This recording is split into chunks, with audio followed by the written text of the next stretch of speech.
Привіт, мене звати Луїс, я із Аргентини. Під час мого першого візиту в Україну я довідався про Лесю Українку.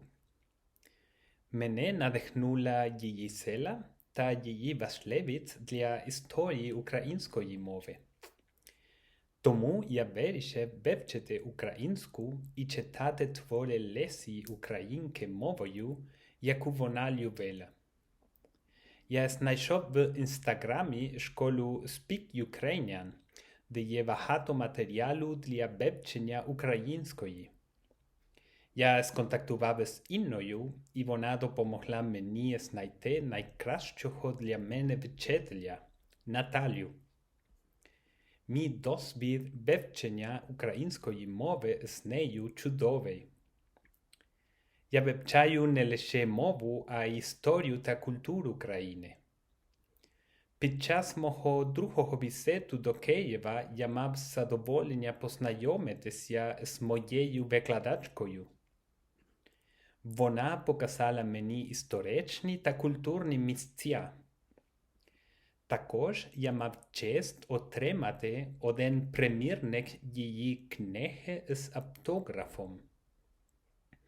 Я можу сказати, що усі українці, яких я зустрів, були доброзичливими та гостинними. Тому я відчував себе дуже комфортно у кожному місці, яке я відвідував.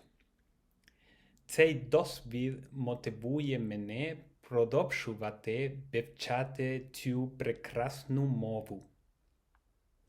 А зараз я хочу прочитати поезію Лесі Українки. Контра спем спero. Геть те думе, в хмари осінні, то ж тепера весна солота. Чи то так у шалю в голосіні проминуть молоді літа? Ні, я хочу крізь сльози сміятись, серед леха співати пісні, без надії таки сподіватись. Ще те хочу, геть думи сумні. Я на вогім сумнім перелосі буду сіять барвисті квітки, буду сіять квітки на морозі, буду лить на них сльози гіркі. І від сліз те гаряче розтане, та кора льодовая міцна. Може, квіти сідуть і настане ще й для мене весела весна. Я на гору круту крем'яную буду камінь важкий підіймать, і, несучи вагу ту страшную, буду пісню веселу співать. В довгу, темную нічку невидну не стулю ні на хвильку очей.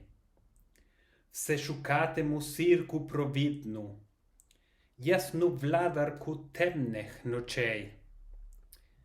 Так, я буду крізь сльози сміятись, серед леха співати пісні, без надії таки сподіватись. Буду шити, геть думи сумні.